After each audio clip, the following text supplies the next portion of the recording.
Hello and welcome. I'm Danette Kubanda, and joining me today for a very special Zoom interview is Francesjones. She's the CEO and founder of Heart Desires Fulfillment Coaching. She's a transformational coach, speaker, and the author of Overcoming the Emotional Stigmas of Infertility, Barren but Not Ashamed. Thank you so much for being here, Frances.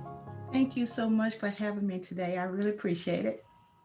So Frances, you say that there's so much more to infertility more than the inability to have a child. What are some of the internal struggles that these couples might face? Well, with infertility, I always say that it's like a thief in the night. It can rob you of your joy, your peace, your happiness.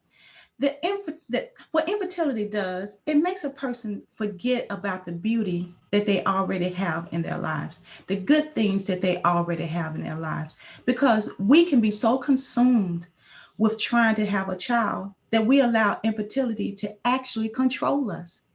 And that's what I caution people not to do. Yes, it's difficult. Yes, it's a struggle. But before infertility came into an individual's life, they were potentially striving, thriving, and being the better parts of themselves. And sometimes infertility can make us lose sight of that. And I try to caution individuals, don't let that happen. Don't let that happen to you as a couple. Stay focused on the beauty that life already has prior to infertility entering. And that makes so much sense. I very much relate to how easy it is to kind of spiral into that darkness. And you say that it's really important to appreciate what you already have. So how can you kind of shift your thinking from something you want so badly to appreciating what's already here? Well, what I did was I took some really good advice from my husband. I was so consumed with everything that was going on in my life, and I was bitter, and I was frustrated, and I was angry. And he said to me one day, "Let love rule." Now, when he told me that, there was a light bulb moment for me, because I was letting everything else rule. I was letting frustration rule. I was letting anxiety rule. I was letting heartache rule.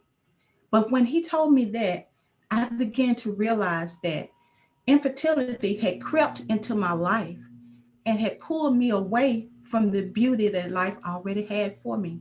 So I began to appreciate the family that I already had. I had a stepdaughter. I had a wonderful husband. I had family that loved me. And I began to focus back on the things that I had that were going well for me prior to infertility entering into my life. Really, really great advice. And you've been using those hard moments that you've experienced as a way to help others. How have you been able to do that? Well, I take and I speak with others and I tell them, okay, what would you be doing with your life if infertility never entered? And most times they tell me I would be traveling, we would buy a home, we would be doing things that make us happy. But because infertility entered, they forgot about those things. So I remind the couples and I remind the different people I speak with, go back to the basics. Go back to the things that you love before infertility entered.